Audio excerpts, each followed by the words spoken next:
हिला है ना। चलो भाई, तो टॉपिक क्या है अपना? मेजरमेंट एंड यूनिट का, ठीक है ना। मापन और मात्रक, ठीक है। तो इसको समझने से पहले थोड़ा सा कुछ बातों को और समझते हैं। पहले तो ये बताओ, फिजिक्स जो है वो क्या है?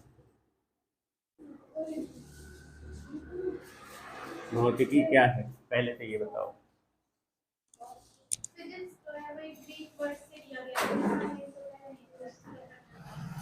प्रकृति, है ना, नेचर। मतलब ये साइंस की वह ब्रांच है, विज्ञान की वह शाखा है जिसके अंदर हम लोग प्रकृति की घटनाओं जो होती हैं, प्रकृति से संबंधित जो घटनाएं होती हैं उनका क्या करते हैं, स्टडी करते हैं, है ना। क्लियर? इसका सीधा सीधा सा मतलब क्या होता है, नेचर, मतलब कि प्राकृतिक घटनाओं का अध्ययन करते हैं अपन इसके अंदर। अब ये सब तो बेसिक इन्फॉर्मेशन में पढ़ ही चुके हो, साइंस किसे कहते हैं, फिजिक्स किसे कहते हैं, सब ये चीज़ें पढ़ ही चुके हो फर्स्ट वाले के टॉपिक के, है ना। चलो, तो फिजिक्स तो क्लियर है। इसके अंदर हम लोग किसकी अध्ययन करते हैं, प्रकृति की घटनाओं का, नेचुरल फिनोमिना का स्टडी करते हैं, ठीक है ना। चलो, अब इसके बाद बात ये आती है फिजिकल क्वांटिटी। फिजिक्स तो क्लियर है। अब ये बताओ, फिजिकल क्वांटिटी का किसे कहते हैं?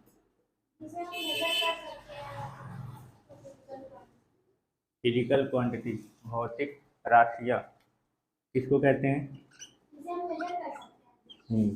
मतलब कि जिनको हम लोग क्या कर सकते हैं, यथार्थता पूर्वक, यानी रियलिस्टिकली तरीके से क्या कर सकते हैं, मेजर कर सकते हैं। मतलब कि वह घटना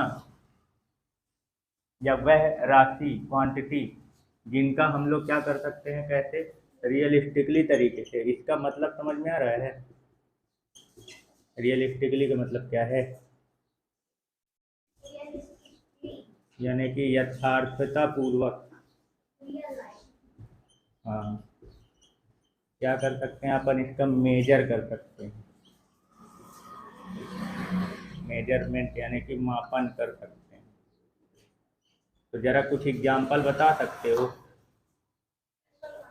हाँ, जिनका मेजरमेंट होता है, और वो वाला भी बताओ जिनका मेजरमेंट नहीं कर सकते।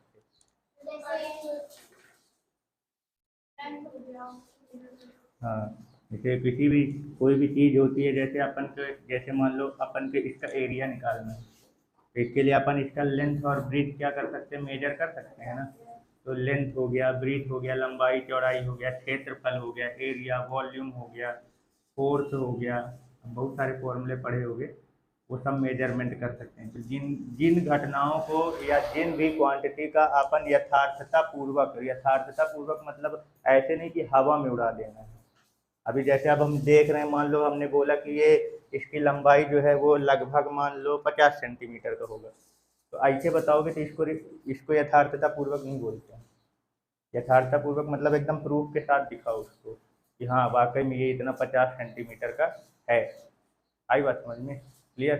तो जिनका अपन रियलिस्टिकली तरीके से क्या कर सकते हैं, मेजरमेंट कर सकते हैं, उसी को क्या बोलते हैं, फिजिकल क्वांटिटी। लेकिन जिनका अपन मेजर, अब ऐसी बहुत सारी चीज़ें जिनका हम लोग मेजरमेंट नहीं कर सकते हैं, जैसे फीलिंग्स जैसे होती हैं, ठीक है ना। मान लो कोई खुश है, अब सामने कोई खुश है, मान लो हैप्पी है, अब सामने से उससे पूछा जाए बता ये कितना खुश है, अब वो कैसे बताएगा भाई कितना खुश है, उसके अंदर कितनी खुशी भरी हुई है उसको थोड़ी पता है।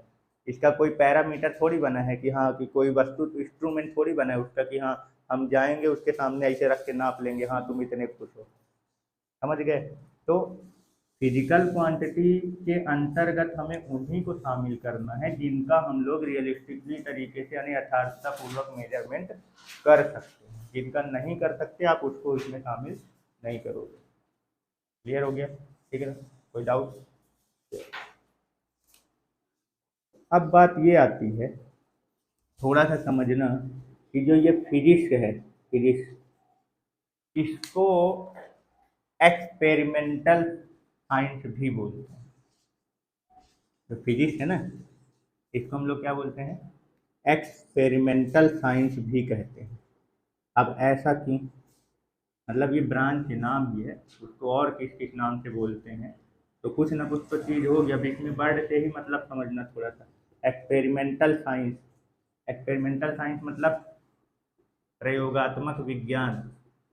तो जरा बताओ कि फिजिक्स को एक्सपेरिमेंटल साइंस क्यों कहते हैं, या इसको एक्सपेरिमेंटल साइंस के साथ साथ इसको एग्जैक्ट साइंस भी बोलते हैं। क्या बोलते हैं? Exact science. ये क्या लिख रहे हैं? ये स्पेलिंग लिखे हैं, देख के बता नहीं सकते आज जा। अबे, अबे वो गलत है। अब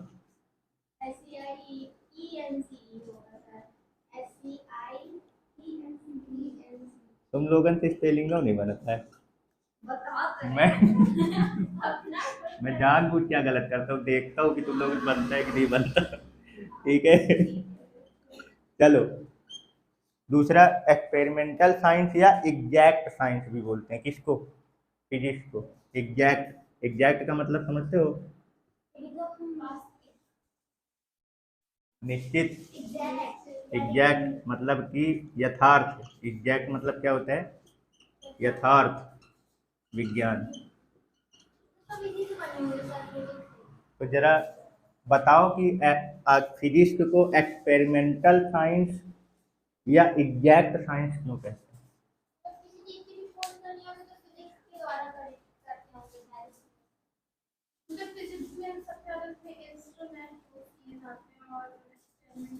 हाँ भाई, कोई भी घटना जो घटित हुई है, ठीक है ना, जैसे प्रकृति की कोई भी घटना अगर घटित होती है तो उसको, अब उसके बारे में जब बताना होता है तो डायरेक्ट ऐसे तो बता ना देंगे। उसकी पूरी फिनोमिना अगर बतानी होगी तो उनको उससे रिलेटेड क्या करेंगे? वो साइंटिस्ट लोग जो होते हैं वो एक्सपेरिमेंट करते हैं। बिना एक्सपेरिमेंट के, बिना प्रूफ के कोई भी बात साइंटिस्ट अपना लोगों के सामने नहीं रखता है।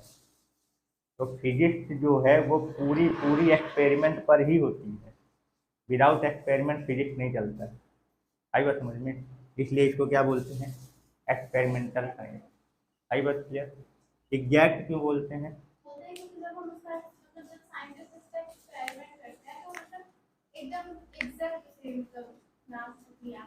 हाँ मतलब भाई, वो अगर वही चीज़ बताए ना, अगर साइंटिस्ट क्या होते हैं, अपना जो भी एक्सपेरिमेंट वगैरह करते हैं, उनको किसी भी घटना के बारे में उसका कुछ भी रिजल्ट वगैरह अगर बताना होगा तो वो क्या कोई चीज़ ऐसे बोलेंगे? हवा में थोड़ी बोलेंगे, मतलब या बिना मेजरमेंट किए तो कुछ बोलेंगे नहीं। एग्जैक्ट वो वैल्यू तक उनको क्या होता है, निकालना होता है हर चीज़ का।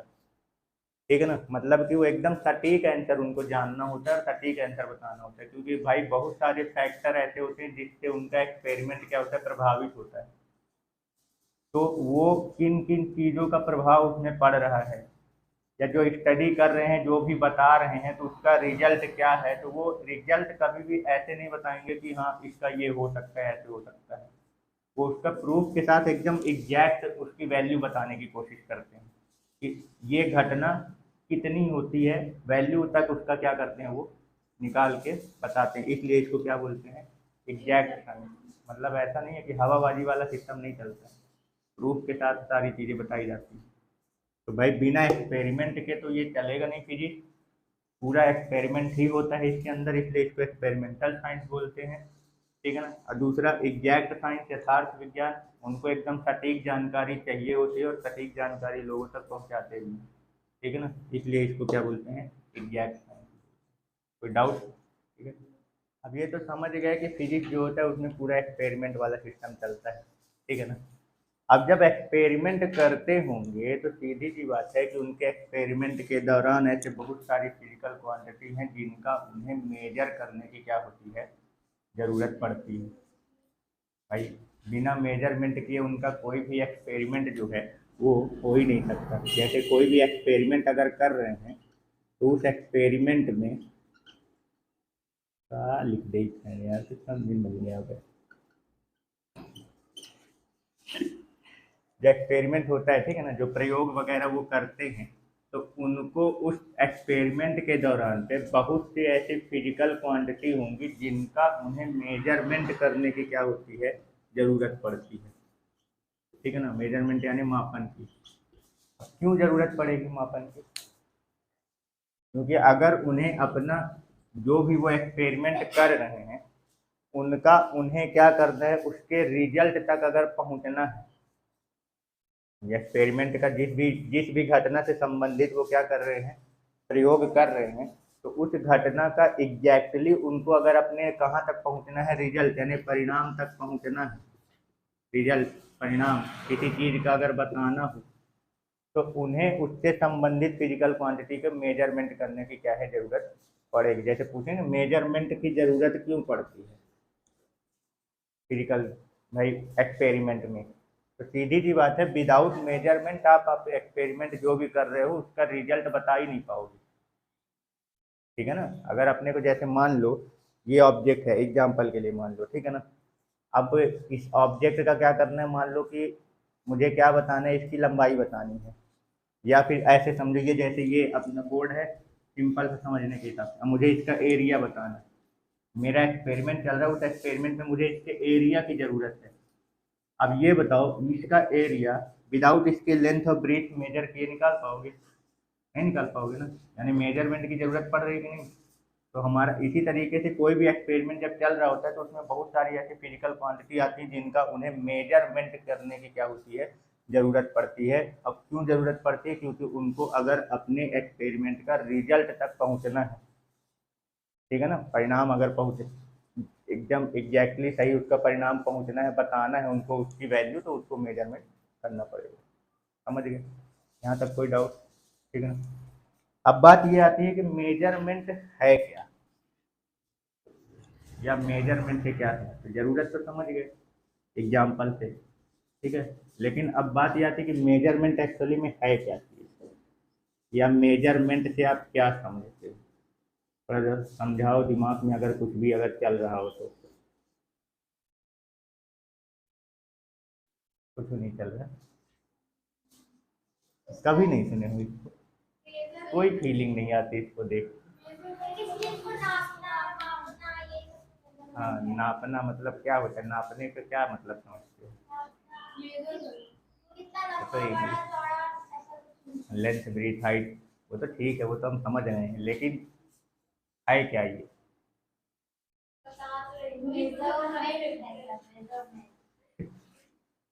देखो, मेजरमेंट जो होता है ये एक प्रोसेस है, प्रक्रिया है।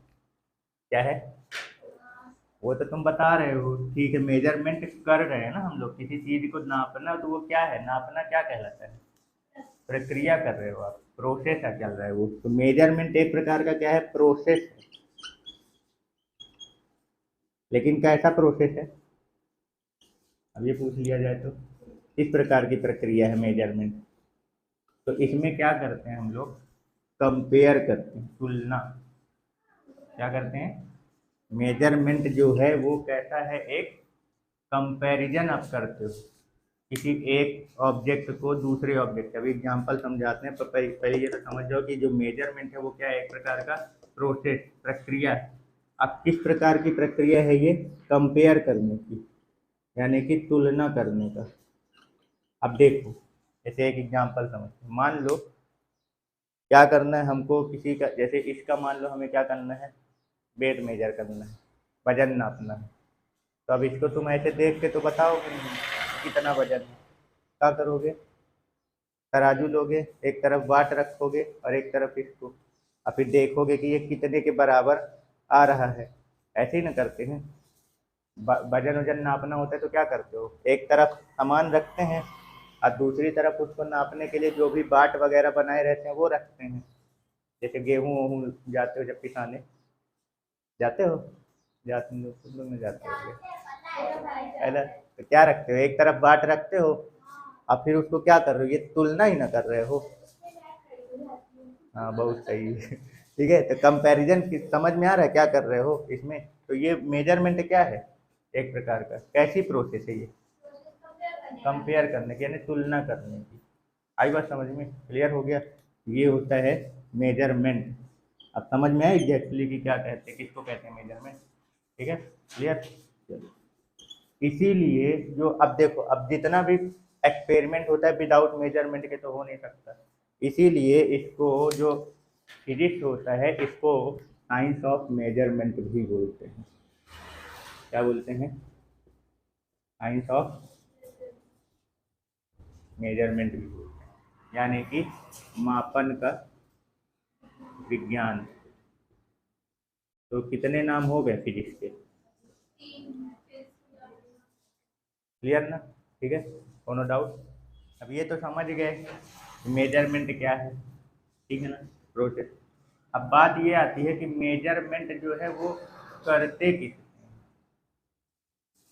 कंपेयर जो है, जैसे अब एक फिजिकल क्वांटिटी है, अपन मेजरमेंट अगर किसी भी फिजिकल क्वांटिटी का, किसी भी भौतिक राशि का मेजरमेंट यानी मापन करना है, तो वो एक प्रोसेस होती है, प्रक्रिया होती है, जिसमें हम लोग क्या करते हैं, उस फिजिकल क्वांटिटी का कंपैरिजन करते हैं, तुलना करते हैं। तो अब बात ये आती है कि कंपैरिजन यानी तुलना करते किससे हैं? तो एक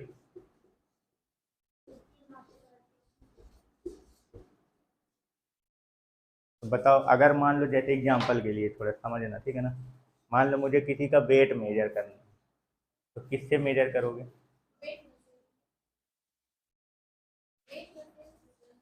मतलब तो वही, कौन सा इंस्ट्रूमेंट रहेगा? वेट का वेट वाला, है ना? इसकी लंबाई मेजर करनी हो तो स्केल, है ना? तो यानी अब ये बताओ, अगर मैं ये बोलूं कि मुझे इसकी लंबाई किससे मेजर करनी है? बाट से, 1 किलो के बाट से, कर लोगे? तो कुछ कनेक्शन समझ में आ रहा है क्या बोल रहा हूँ? कहने का मतलब ये है कि हम लोग जिस फिजिकल क्वांटिटी का मेजरमेंट करते हैं ना, यानी कंपैरिजन करते हैं, तो हमें जिससे कंपेयर करना है वो भी वही फिजिकल क्वांटिटी होगी, उसी प्रकार की भौतिक राशि होगी। अगर हमको भार नापना होगा तो भार भी हमें इसकी तुलना किससे करनी पड़ेगी? किसी दूसरे भार से ही करनी पड़ेगी। अगर मुझे किसी छड़ी की लंबाई निकालनी है तो मुझे इसकी भी तुलना किससे करनी, मतलब किससे कंपैरिजन करना पड़ेगा? किसी लंबाई वाली ही चीज से कंपैरिजन करना पड़ेगा, ठीक है ना? समझ गए? यानी कि जिस प्रकार की फिजिकल क्वांटिटी का आप मेजरमेंट करना चाहते हो, तो उस यानी कंपेयर करना चाहते हो, तो आपको दूसरा तरफ कंपैरिजन करने के लिए भी उसी तरह का एक दूसरा फिजिकल क्वांटिटी की जरूरत पड़ेगी। तो जिससे कंपैरिजन कर रहे हो, अब एग्जांपल के लिए आप एक भार का धर लो, जो सामान लेने जाते हो और रखता है क्या सामने, वो 1 किलो का बाट, शक्कर लेने जाते हो, मान लो तो शक्कर 1 किलो चाहिए, तो एक तरफ बाट रख देगा 1 किलो का, फिर दूसरी तरफ वो क्या करेगा, शक्कर डालेगा। जैसे ही उसका कंपैरिजन हो जाएगा, यानी बराबर आ जाएगा, तो इसका मतलब समझ जाना कि यह हमारा शक्कर जो है वो 1 किलो का हो चुका है। वो जो दूसरा जिससे कंपैरिजन कर रहे हो, मतलब अब उसको जितने भी वेट मेजर करने होंगे वो बगल में 1 किलो का ही रखेगा, और दूसरी तरफ वो सामान रखता जाएगा, चाहे वेट हो, चाहे सब्जी ले लो, चाहे शक्कर ले लो, चाहे गुड़ ले लो, चाहे कुछ भी, क्योंकि सबका वेट ही मेजर करना है। तो वो एक तो फिक्स बना दिया ना अपना 1 किलो वाट का, वो जो फिक्स बना दिया गया है, जो फिक्स वैल्यू हो गई है, उसी टाइप के, उसी प्रकृति के, उसी नेचर का जो दूसरा फिजिकल क्वांटिटी है जिसकी वैल्यू फिक्स है, ठीक है ना, उसको बोलते हैं स्टैंडर्ड रेफरेंस, संदर्भ मानक। यानी कि हम किसी भी फिजिकल क्वांटिटी का जो कंपैरिजन करते हैं, तो जिसके कंपैरिजन कर रहे हैं हम, जिसको एक फिक्स मान का बना चुके हैं, उसको क्या बोलते हैं? स्टैंडर्ड रेफरेंस बोलते हैं, संदर्भ मानक। समझ में आया? जिससे कंपैरिजन कर रहे हो, जिसको फिक्स बना के रखे हो, जैसे बाट, 1 किलो का बाट, तो वो 1 किलो का बाट जो है वो क्या कहलाएगा? भार में, भार के क्षेत्र में, वेट के क्षेत्र में, उसको आप क्या बोलोगे? स्टैंडर्ड रेफरेंस बोलोगे, संदर्भ मानक। समझ में आया? क्लियर? तो अब जरा बताओ कि अगर तुमसे पूछ लिया जाए कि संदर्भ मानक यानी स्टैंडर्ड रेफरेंस को क्या करो, डिफाइन करो, तो क्या करोगे? क्या बोलोगे? बोलो, संदर्भ मानक के बारे में क्या कहना चाहोगे?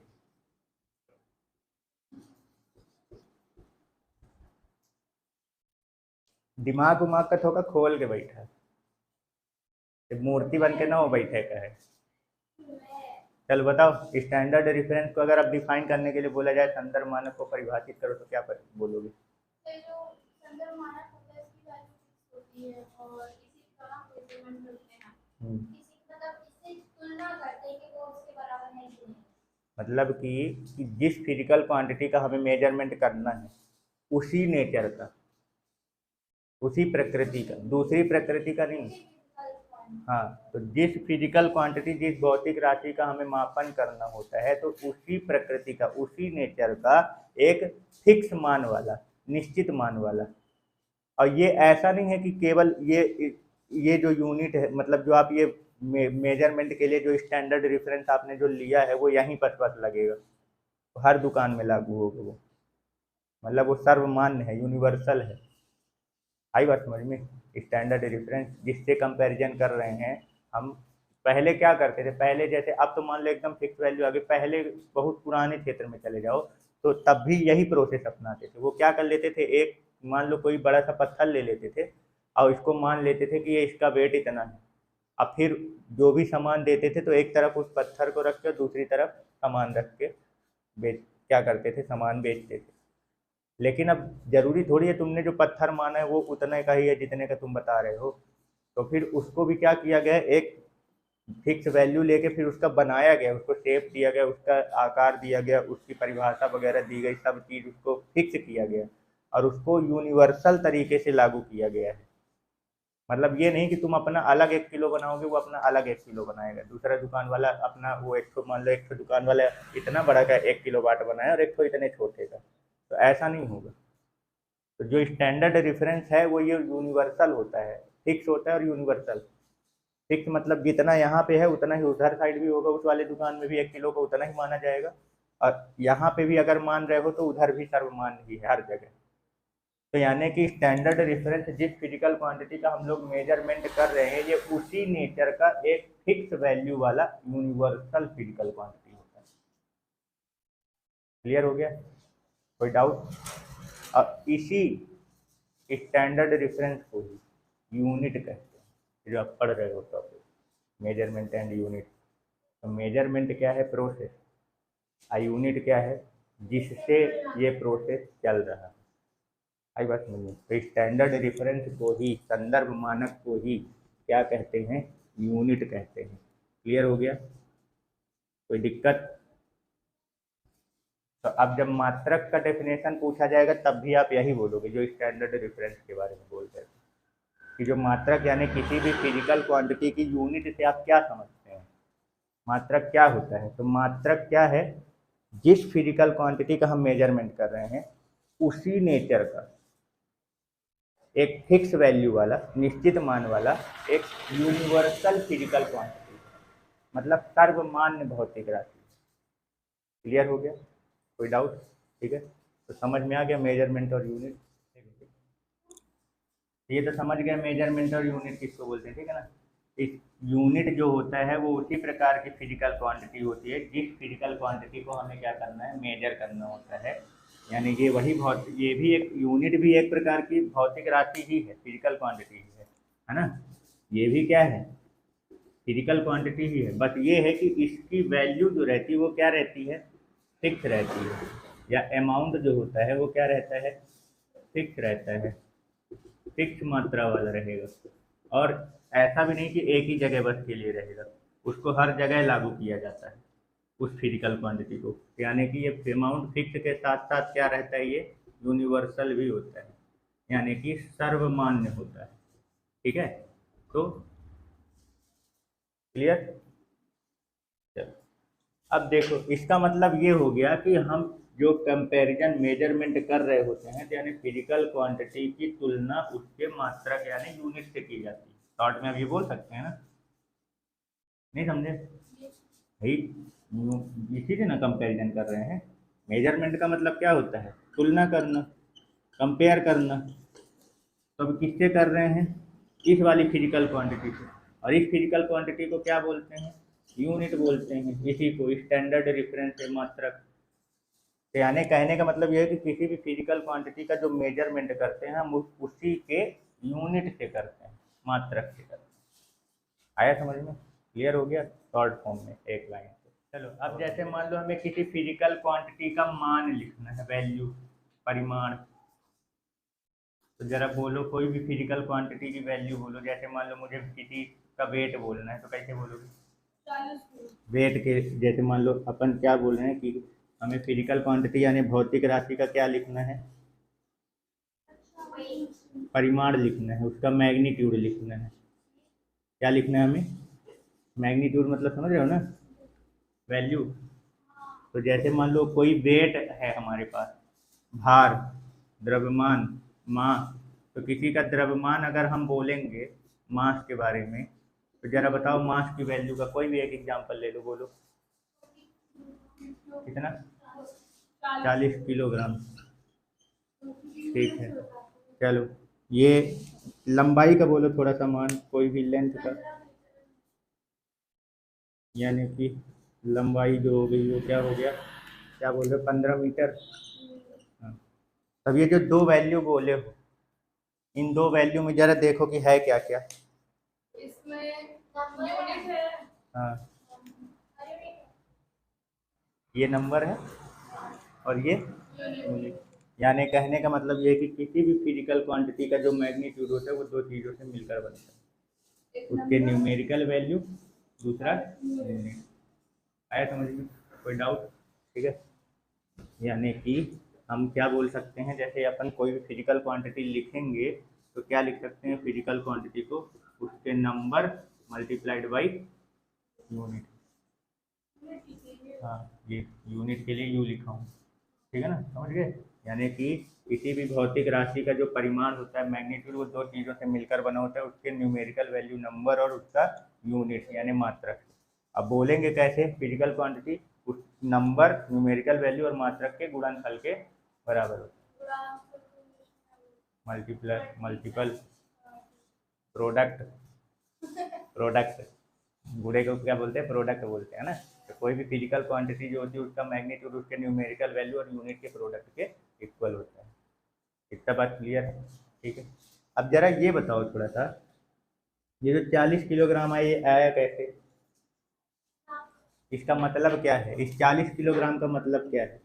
इसका अगर मान लो ये जो नंबर है और जो यूनिट है, इसके नंबर का यूनिट के साथ अगर रिलेशन बताना हो या डिफाइन करना हो कि इस 40 किलोग्राम का मतलब क्या है, जो भी जिसका भी आपने जिसका भी वेट मेजर किया है 40 किलोग्राम, मान लो कल है आलू, मान लो शादी वादी कहीं पे हुई था, आलू खरीदे गए, 40 किलोग्राम आलू लेके आए।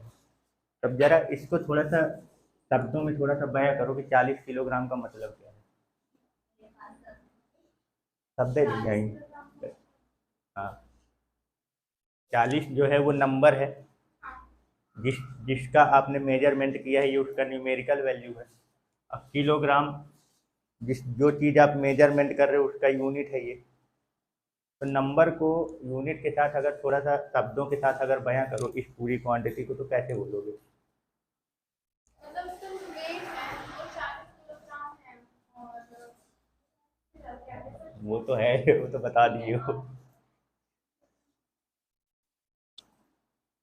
वाट मान लो 1 किलोग्राम के, वो 1 किलोग्राम के वाट से तुमको नाप के दिया है, 1 किलोग्राम में इतना वेट होगा तो उसके हिसाब से तो इसको डिफाइन करो ना, ये सामने वैल्यू लिखी तो हुई है। जैसे वो 1 किलो का वाट होगा। हाँ 40 बार नापेगा। हाँ, मतलब कि ये जो न्यूमेरिकल वैल्यू लिखी इसका मतलब क्या है, इसका मतलब ये है कि जो आलू है, तो ये आलू अपने यूनिट का 40 गुना, मतलब कि इसमें 40 बार यूनिट क्या है, शामिल है।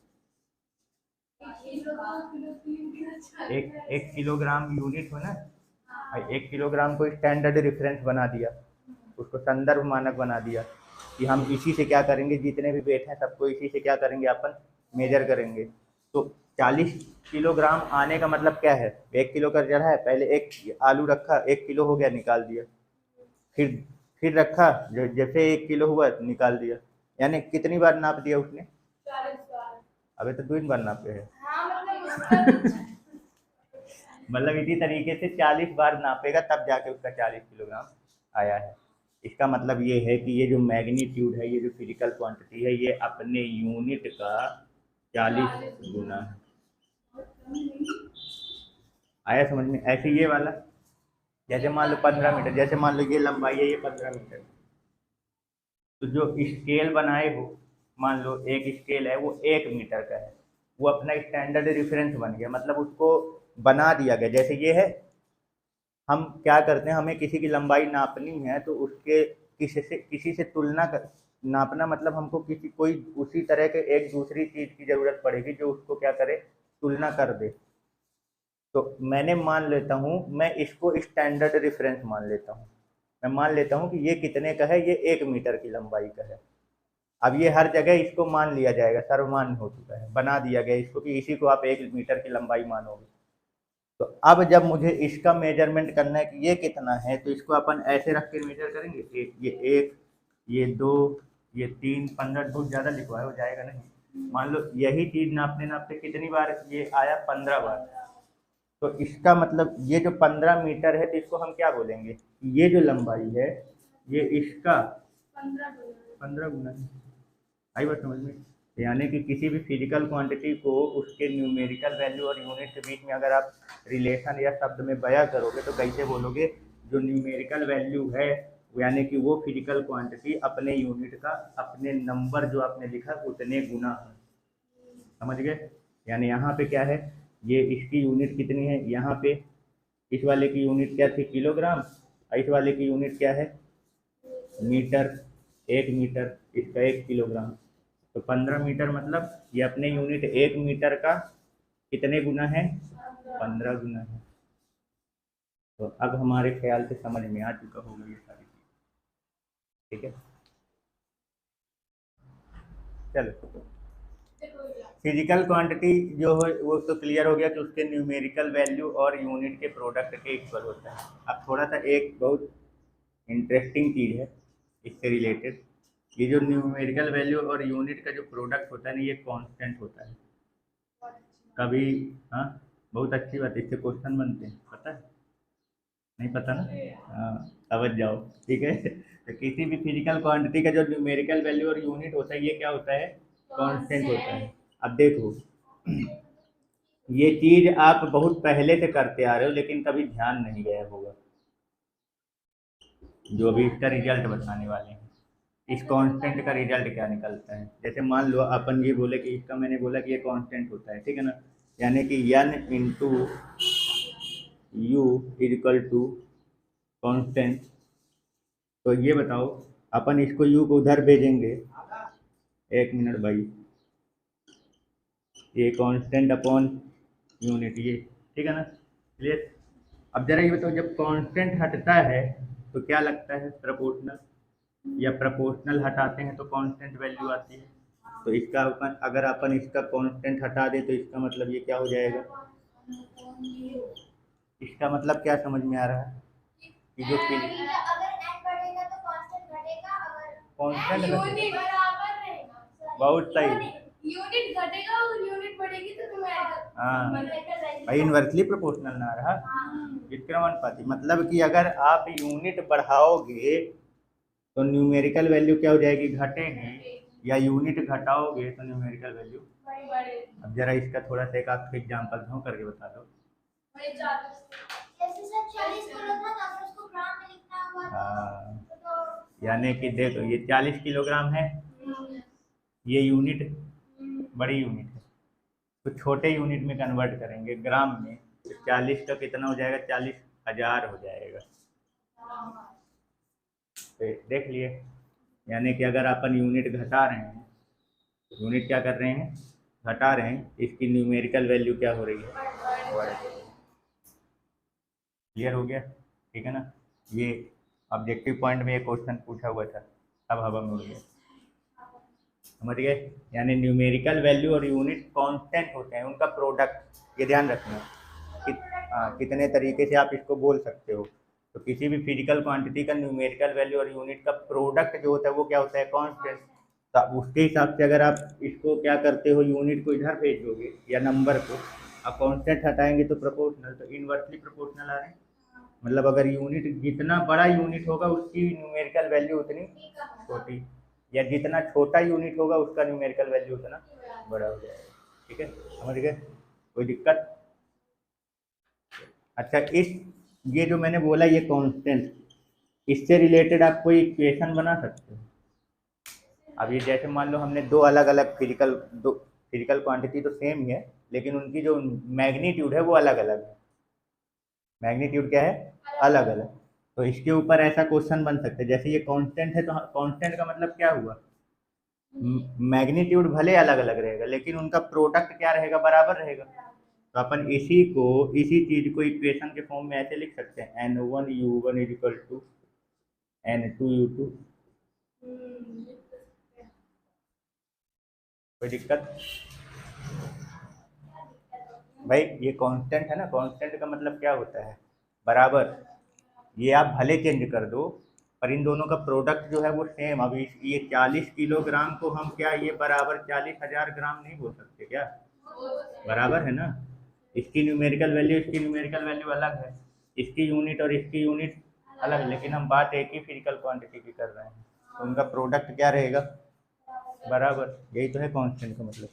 अब इसका यूज कहाँ होगा, यही इस यूनिट की वैल्यू दूसरे में अगर पूछना होगा, जैसे मान लो पूछ लेगा कि बताओ 40, जैसे ये 40,000 ग्राम में पूछ लेगा कि कितने किलोग्राम, ऐसे करके पूछे, ठीक है ना। तो यूनिट का मतलब अब ये तो क्लियर है ना कि 1 किलोग्राम मतलब 1,000 ग्राम है। 1 किलोग्राम यहाँ पे ये किलोग्राम से जो 40,000 है तो ये क्या है, ये 1,000 है ना ये। तो अपन क्या करेंगे, जब अपन को पूछे जाएगा कि ये जैसे इसका 40 किलोग्राम है, बोलेगा ग्राम में बताओ, तो 1,000 का मल्टीप्लाई ग्राम को तो डिवाइड में चला जाएगा 1,000। तो वो 1,000 जो है वो यही तो है, जैसे इधर मैंने न्यूमेरिकल वैल्यू ये 1 किलोग्राम लिखा, ये न्यूमेरिकल वैल्यू और ये किलोग्राम। अब ग्राम में अगर बताऊंगा तो एक का 1,000 और ये ग्राम, यानी इस इक्वेशन का यूज करके अब हमसे कोई भी क्वेश्चन क्या है आप इससे बता सकते हो। ठीक है, क्लियर।